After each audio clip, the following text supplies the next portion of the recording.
Bab 8. Kemampuan. Aku permisi dulu. Mao Mao tidak mengatakan sepatah kata pun ketika pria yang mengantarkan surat ke toko obat itu berbalik pergi setelah menyelesaikan tugasnya.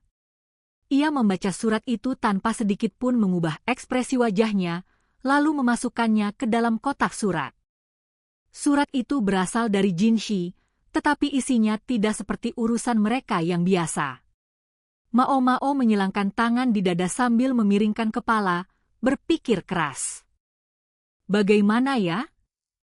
Bagaimana ini? Kalau urusannya datang dari Jinshi, hampir pasti akan berakhir dengan masalah. Dan yang satu ini tampaknya lebih merepotkan daripada biasanya. Menolak jelas bukan pilihan. Jadi yang harus dipikirkan sekarang adalah bagaimana mempersiapkan diri. Bagaimana aku menjelaskan ini kepada nenek nanti? Lamunannya terputus oleh suara ribut dua anak yang berisik, Chou U dan Zulin, yang datang sambil membawa keranjang penuh tanaman obat segar. Oh iya. Mereka tadi bilang ingin makan kusamochi. Ia mengamati mereka sebentar, tetapi begitu melihat keduanya menuju dapur, ia segera bergegas dan menarik kerah baju mereka. Mau apa sih? Protes Chou U. Biar kulihat dulu, kata Mao Mao sambil mengobrak-abrik isi keranjang Chou U dan memeriksa satu persatu tanaman di dalamnya. Lalu wajahnya langsung mengeras. Bisa-bisanya salah separah ini. Tatapannya menyapu tumpukan tanaman itu. Gimana caranya kalian bisa memetik aconite di sekitar sini? Katanya dingin. Ia menatap Chou U yang langsung duduk lesu. Di sampingnya, Zulin, gadis yang lebih muda dan belum lama bergabung dengan mereka, menatap dengan cemas. Sepertinya ia sudah sepenuhnya menerima perannya sebagai kaki tangan Chou U. Soalnya, bentuknya mirip banget. Kalau mochi itu dibuat pakai tanaman ini, kalian bakal mati. Mereka rupanya pergi mencari mugor segar untuk dijadikan kusamochi, tetapi malah memetik tanaman beracun yang bentuknya sangat mirip. Padahal aku sendiri tidak menyangka ada aconite tumbuh di sekitar sini. Bagaimana mungkin anak-anak itu menemukannya, sementara bahkan Mao Mao tidak tahu tanaman itu ada di sana? Pertanyaan itu terus mengganggu pikirannya. Jadi kita nggak bisa bikin kusamochi, kata Chou U kecewa. Ia dan Zulin saling berpandangan dengan wajah muram. Betul. Lupakan saja. Padahal waktu itu juga sempat memetik mugwort. Bagi dong. Itu buat moksibushi. Chou U langsung manyun kesal, dan Zulin ikut-ikutan. Tanpa belas kasihan, Mao Mao menusukkan satu jari ke mulut masing-masing lalu menarik bibir mereka. Aduh. Sakit. Jahat banget sih. Zulin memang tidak bersuara, tetapi ia juga berusaha melawan. Jahat dari mana? Memangnya kalian mau bikin semua orang di rumah Verdigris keracunan makanan? Bukannya aku sudah bilang jangan keluyuran sendiri di luar? Kita nggak sendiri kok. Ada Sazen. Ucapan itu justru membuat kerutan di dahi Mao Mao semakin dalam. Dan tepat saat itu juga, Sazen muncul sambil berjalan santai membawa kantong kain. Jangan lari-lari ninggalin aku dong, nak. Aku sudah bukan anak muda lagi, katanya. Kalimat yang benar-benar tidak tepat untuk diucapkan pada saat seperti ini. Ia tahu masa lalu Chou U, tetapi meskipun Mao Mao berkali-kali menyuruhnya berhenti, Sazen tetap memperlakukan bocah itu seperti pangeran kecil. Sazen. Gara-gara Om, si Bintik marah sama aku. Jalan yang cepetan dong. Tanpa berkata apa-apa, Mao Mao langsung menjatuhkan buku jarinya tepat di kepala Chou U. Awe. Zulin tampak panik.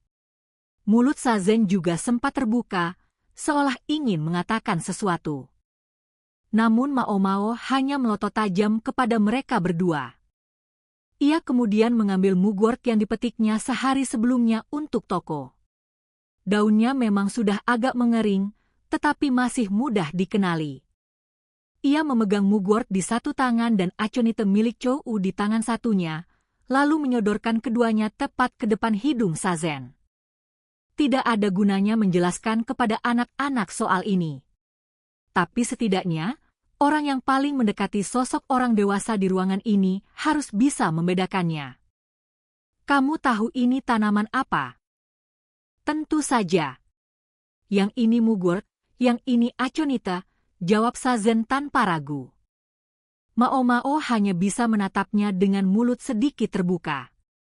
Sebenarnya aku berniat diam-diam menukar aconite itu dengan mugwort, tapi belum sempat. Anak-anak memang selalu keburu cepat bergerak. Ia membuka kantong kainnya dan memperlihatkan mugwort segar yang baru dipetik. Lalu ia mengeluarkan kantong kecil lain dari dalamnya dan menyerahkannya kepada Mao Mao. Mao Mao membukanya dengan penasaran. Di dalamnya terdapat sepotong akar. Ini akar aconite. Kurasa ada seseorang yang membawa tanaman ini turun dari pegunungan lalu menanamnya di sini karena bunganya cantik. Tapi tanaman ini berbahaya, jadi aku mencabutnya. Sayang kalau akarnya dibuang begitu saja. Bukankah kamu bisa memanfaatkannya? Benar. Akar aconite memang memiliki khasiat sebagai obat. Tanpa mengubah ekspresi, Mao Mao langsung menggenggam tangan Sazen. Hah? Masih tanpa berkata apa-apa, ia nyaris menyeret pria itu masuk ke dalam toko. Setelah itu, ia mulai mengeluarkan berbagai macam tanaman obat dan ramuan dari rak.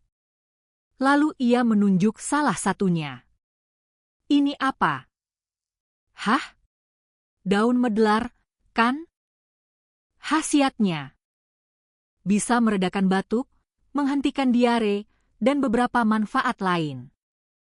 Mao Mao menunjuk tanaman berikutnya dan mengulangi pertanyaan yang sama.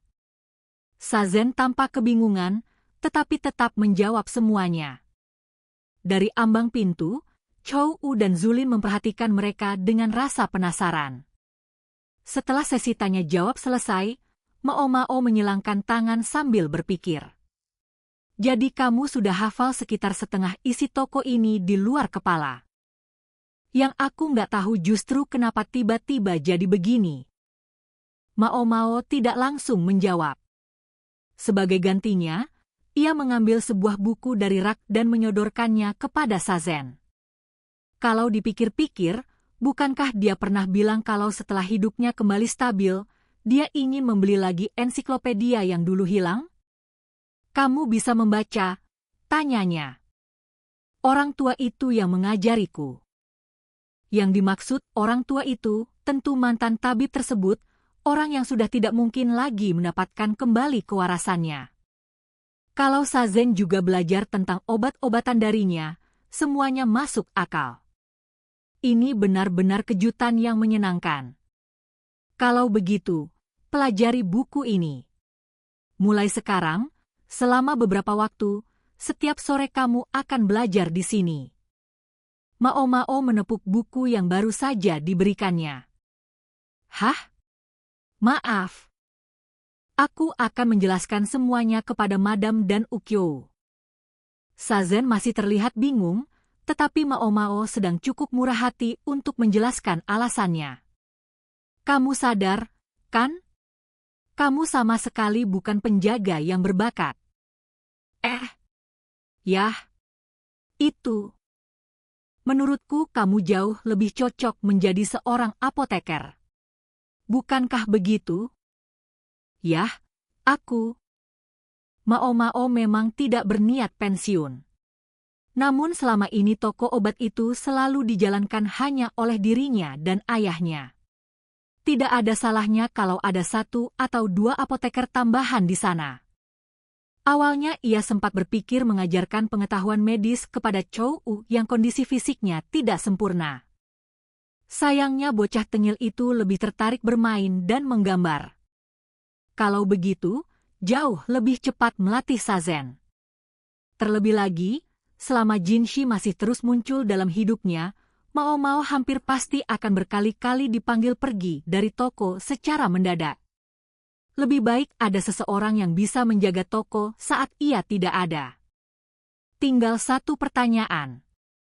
Apakah Sazen sendiri memang ingin menjadi seorang apoteker? Saat itu Sazen sedang menatap buku di tangannya dengan sungguh-sungguh. Ia membalik beberapa halaman dengan ekspresi serius. Beberapa saat kemudian ia berkata, "Aku ini cuma petani biasa. Aku pergi ke benteng itu karena benar-benar bangkrut. Aku juga baru bisa membaca karena diajari orang tua itu. Soal obat-obatan, paling-paling aku cuma tahu cara memetik tanaman yang disuruh orang. Menjadi apoteker merupakan pekerjaan yang cukup bergengsi." Sazen tampaknya kehilangan kepercayaan diri.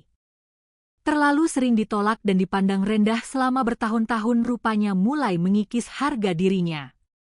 Di mata Mao Mao, justru itulah masalahnya.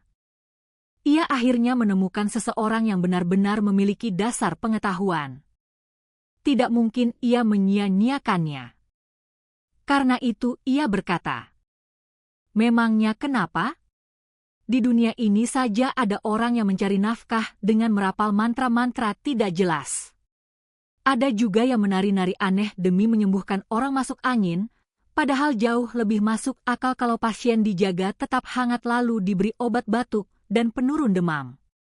Obat-obatan seperti itu setidaknya bisa kamu buat, kan?" "Ya, memang bisa. Tapi bagaimana kalau pasiennya benar-benar sakit parah? Kalau memang tidak bisa ditolong, katakan saja begitu. Orang yang memang akan mati tetap akan mati, entah mereka minum obat ataupun tidak. Kalau menurutmu kondisinya terlalu berat, kirim saja ke tempat lain.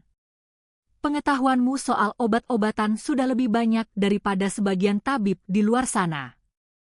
Seperti tabib gadungan itu. Kalau dipikir-pikir, tabib di istana dalam sebenarnya memang punya pengetahuan medis sebagai pejabat kesehatan. Hanya saja ia tidak mampu menerapkannya dengan baik. Kepribadiannya memang baik. Namun itu saja tidak cukup. Pokoknya sudah diputuskan, kata Mao Mao. Diputuskan apa? Bukankah semuanya terlalu mendadak? Kita memang harus bergerak cepat. Kalau tidak, waktunya tidak akan cukup. Sambil mengingat surat yang diterimanya pagi itu, Mao Mao mengabaikan Sazen yang masih bengong. Ia lalu menoleh kepada kedua anak itu. "Kalian berdua, kalau masih sempat main-main, berarti masih sempat menyapu halaman depan toko. Dan kamu," katanya sambil melirik Sazen, "hafalkan semua isi buku-buku itu. Benar-benar hafalkan." Begitu kedua anak itu diusir keluar, Mao Mao langsung meletakkan setumpuk buku di depan Sazen. Seperti yang sudah diduga Mao Mao, Sazen ternyata belajar dengan sangat cepat. Ia segera menguasai berbagai resep sederhana, dan meskipun perlahan serta masih terbata-bata, ia mampu membaca ensiklopedia obat. Mao Mao juga mengajaknya berkeliling ke ladang di sekitar rumah maupun keluar tembok kota, sambil menunjukkan tanaman obat apa saja yang tumbuh di setiap tempat. Mungkin sekalian saja kuajari tanaman-tanaman beracun juga. Sebenarnya ia tidak terlalu khawatir kalau pengetahuan itu akan membangkitkan niat aneh dalam diri Sazen, tetapi tetap saja ia tidak berniat mengajarkan semuanya sekaligus. Kalau memang benar-benar berminat, Sazen pasti akan mempelajarinya sendiri seiring waktu. Untuk sementara, Mao Mao hanya mengajarinya tanaman obat yang paling umum beserta cara mengolahnya. Sazen sempat mengernyit ketika diajari membuat ramuan penggugur kandungan. Namun ia cukup bijaksana untuk memahami bahwa ramuan seperti itu masih jauh lebih manusiawi dibanding cara-cara kasar yang biasa dipakai untuk memaksa seseorang menggugurkan kandungan, seperti merendam perempuan itu ke dalam air dingin atau bahkan memukulinya. Hal-hal seperti itu sesekali memang terjadi pada para pelacur. Semua itu sebenarnya juga pernah diajarkan Mao Mao kepada Chou Wu. Sayangnya bocah itu sama sekali tidak tertarik. Setiap kali Mao Mao lengah, ia sudah kabur entah kemana untuk bermain. Usaha sampingannya pun tampaknya menghasilkan cukup banyak uang, sampai-sampai ia mulai menerima pesanan lukisan potret dari para pelacur di rumah-rumah bordil lain di sekitar sana. Suatu hari, Mao Mao meminta Sazen meracik sebuah obat sederhana sementara dirinya pergi mengantarkan pesanan obat dari seorang pelacur yang bekerja di rumah bordil lain. Baru saja ia melangkah keluar, terdengar suara lonceng kecil berdenting. Mao Mao mendongak, bertanya-tanya apa penyebabnya. Tiba-tiba sesuatu melesat ke arahnya. Seekor kucing belang 3 berlari sekencang-kencangnya. Sebenarnya tidak ada yang aneh dengan kucing belang 3. Namun yang satu ini mengenakan kalung yang sangat bagus, terbuat dari anyaman sutra dengan lonceng kecil impor yang menggantung di sana. Jelas bukan aksesori yang biasa dikenakan kucing jalanan. Mao Mao, kamu di mana? Terdengar suara yang sangat dikenalnya. Tak lama kemudian muncul seorang pria paruh baya bertubuh gemuk yang datang dengan langkah setengah berjalan, setengah berlari. Tabib gadungan itu. Mao Mao mengangkat kucing yang kini sudah jauh lebih besar daripada terakhir kali mereka bertemu, lalu menyodorkannya kepada sang tabib yang akhirnya berhasil menyusul. Nona muda. Sudah lama sekali ya, katanya sambil tersenyum walaupun masih terengah-engah. Benar. Sudah lama. Tapi sebenarnya apa yang terjadi? Baik kucing itu maupun tabib gadungan seharusnya masih berada di istana dalam, bukan di distrik hiburan. Ya, soal itu. Karena pria itu masih kesulitan bernapas, Mao Mao mengajaknya masuk ke toko obat dan menyuguhkan secangkir teh. Dengan penuh perhatian, ia menyajikannya dalam keadaan dingin. Tabib itu langsung menghabiskannya dalam sekali teguk. Kalau boleh tahu, apa yang Anda lakukan di sini? Ah, tidak usah dijawab juga tidak apa-apa. Mao Mao tiba-tiba merasa kasihan kepadanya. Mereka akhirnya memecatnya juga rupanya. Sebenarnya ia orang yang baik. Tetapi tidak mungkin seseorang terus menerima gaji tanpa melakukan pekerjaan apapun selamanya. Cepat atau lambat pasti akan ada yang mempertanyakan keberadaannya. Sebagai seorang kasim, tentu akan sangat sulit baginya mencari pekerjaan baru. Karena itu Mao Mao memutuskan akan bersikap sebaik mungkin kepadanya. Namun tabib gadungan itu justru menatapnya dengan bingung. Kurasa Nona salah paham. Tidak usah malu di depanku. Hal seperti itu bisa terjadi pada siapa saja. Kurasa tidak semua orang mengalaminya. Sambil mengusap kumisnya yang tipis, tabib itu tampak kebingungan. Sementara itu Mao Mao si kucing menguap santai di atas pangkuannya. Rupanya selama ini ia memang masih menjadi pengasuh kucing tersebut. Setelah selir Gyokuyo resmi menjadi permaisuri kaisar, ia pindah ke istana yang berdampingan dengan kediaman Ibu Suri-Suri. Di sana terdapat jauh lebih banyak aturan yang harus dipatuhi. Hal itu membuat Putri Lingli kecil sangat kecewa. Padahal rasanya tidak masalah kalau ia memelihara seekor kucing saja. Kalau hanya Ibu Suri-Suri, mungkin beliau tidak akan keberatan. Namun para wanita istana lain yang tinggal di sekitar sana tentu tidak akan membiarkannya. Lagi pula sekarang permaisuri Gyokuyo pasti sudah memiliki jauh lebih banyak dayang. Bahkan ketika masih tinggal di istana dalam saja, 7 orang pelayan nyaris tidak cukup untuk melayani semua kebutuhannya. Mao Mao merasakan sedikit rasa sepi. Namun ia juga tahu bahwa keputusannya untuk tidak mengikuti permaisuri Gyokuyo adalah pilihan yang benar. Ia cukup yakin dirinya justru akan menimbulkan lebih banyak kekacauan dibanding Mao Mao si kucing. Baiklah, mengenai urusan sebenarnya, kata tabib gadungan setelah napasnya akhirnya kembali normal. Ia meneguk teh sekali lagi. Aku akhirnya mendapat izin pulang ke rumah untuk pertama kalinya setelah sekian lama. Wah, akhirnya dipulangkan juga ya? Kali ini Nona benar-benar sedang menggodaku. Nada suaranya terdengar sedikit pasrah. Ia memang benar. Karena candaan itu hanya membuat percakapan mereka berputar-putar, Mao memutuskan menghentikannya. Kalau begitu, kenapa Anda justru datang ke sini, bukan pulang? Ya, gini. Ekspresi tabib itu sulit ditebak. Izin itu diberikan dengan satu syarat yang agak aneh. Nona belum mendengarnya. Syarat seperti apa? Tidak terlalu penting. Katanya ada seseorang yang ingin ikut bepergian bersamaku untuk sebagian perjalanan. Ini permintaan langsung dari kepala pelayan wanita, jadi kurasa orang itu bukan seseorang yang aneh. Ternyata toko obat ini telah ditentukan sebagai tempat mereka bertemu.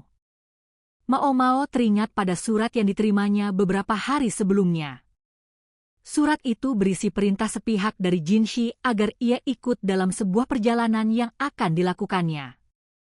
Di dalam surat itu tidak disebutkan berapa lama mereka akan pergi, kemana tujuan mereka, bahkan kapan tepatnya mereka akan berangkat. Mao sendiri enggan menutup toko setiap kali mereka melakukan petualangan seperti ini. Ia juga tahu bahwa Madam tidak akan senang jika hal itu terus terjadi. Karena itulah ia begitu terburu-buru mengajari Sazen segala hal. Kupikir aku masih punya waktu sedikit lebih lama. Untungnya, Sazen memang cepat belajar. Persediaan obat juga sudah ia siapkan sebelumnya.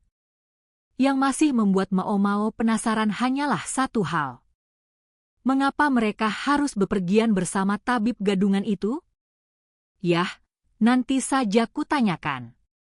Sedangkan soal kenapa Mao ada di sini, kata tabib gadungan, aku berpikir mungkin keluargaku bisa merawatnya. Mengingat satu-satunya pilihan lain adalah membawanya sendiri, keputusan itu memang cukup masuk akal. Memang ia akan merasa kesepian. Namun sejak awal anak kucing itu tinggal di istana hanya karena keinginan Putri Lingli. Mungkin memang sudah sulit mempertahankannya lebih lama di kantor pengobatan istana. Pasti mereka senang kalau ada yang membantu menangkap tikus. Begitu ya. Tabib gadungan tampak sangat gembira membayangkan akhirnya bisa bertemu keluarganya lagi setelah lebih dari 10 tahun berpisah. Mao teringat bahwa keluarga pria itu merupakan pembuat kertas yang bahkan memasok kebutuhan istana kekaisaran. Tentu saja mereka akan senang memiliki seekor kucing yang bisa menjaga agar tikus tidak merusak lembaran-lembaran kertas mereka. Hanya saja tempat itu terdengar sangat jauh. Mao si manusia pun tak bisa menahan diri untuk bertanya-tanya apakah Mao si kucing akan bisa bersikap tenang selama perjalanan panjang nanti. Oh, lihat. Ada kucing. Beberapa pelacur berseru riang. Saat itu hari masih sore, sehingga mereka masih punya waktu sebelum para pelanggan mulai berdatangan. Sayangnya, teriakan itu justru mengejutkan si kucing. Ia mencakar lutut tabib gadungan cukup keras, lalu langsung melesat keluar dari toko. Aduh! Mao, tunggu. Nama yang lucu juga, ujar salah seorang pelacur sambil tertawa melihat kucing itu berlari. Si pemilik nama yang kurang beruntung itu menyelinap melalui celah pintu toko, lalu berlari menuju pintu masuk rumah Verdigris. Mao dan tabib gadungan buru-buru mengenakan sepatu mereka, lalu mengejarnya. Mao si kucing berlari meliuk-liuk melewati para wanita yang baru selesai mandi sore, masih tanpa riasan lengkap, lalu menyelip di antara kaki para pelayan pria yang sedang menyiapkan kamar-kamar tamu. Akhirnya ia sampai di dapur. Di sana tampak 4 kaki kecil. Chou dan Zulin rupanya sedang menikmati makan siang yang terlambat. Dari mana kamu datang? Tanya Chou ketika si kucing berhenti tepat di depannya. Sambil tetap menggigit sumpitnya, ia memandangi kucing belang 3 itu. Zulin mengedipkan mata bulatnya yang bening. Mao Mao si kucing kemudian menjatuhkan tubuhnya di atas kaki Chou U. Mau ini? Tanya Chou U sambil menjepit sepotong ikan dengan sumpitnya. Hanya ikan panggang biasa, tetapi rasa asinnya sudah cukup nikmat meski tanpa tambahan bumbu. Meong. Plak. Mao Mao menepis makanan Chou U. Hei. Hei. Potongan ikan itu jatuh tepat ke lantai tanah. Tanpa membuang waktu, si kucing langsung melahapnya. Sungguh cara makan yang kasar untuk menikmati hidangan seenak itu. Mirip seseorang yang juga mereka kenal. Tidak, Mao Mao. Jangan begitu. Tabib gadungan akhirnya berhasil menyusul sambil terengah-engah. Dasar kucing bodoh. Siapa kakek ini? Kata Chou U. Namun ternyata itu bukan satu-satunya hal yang membuatnya heran. Tunggu. Mao Mao? Serius? Ia langsung menyeringai lebar sambil menatap Mao Mao si manusia. Bahkan Zulin tampak tertawa kecil tanpa suara. Mao Mao benar-benar kesal. Setidaknya ia berhasil mengangkat si kucing, walaupun tidak mungkin lagi menyelamatkan ikan yang sudah digigit erat-erat olehnya. Chou U memandang makanannya dengan wajah sedih. Namun perhatian bocah itu segera beralih kepada si kucing. Saat ia menyentuh bantalan kaki merah mudanya yang lembut, matanya langsung berbinar. Wah!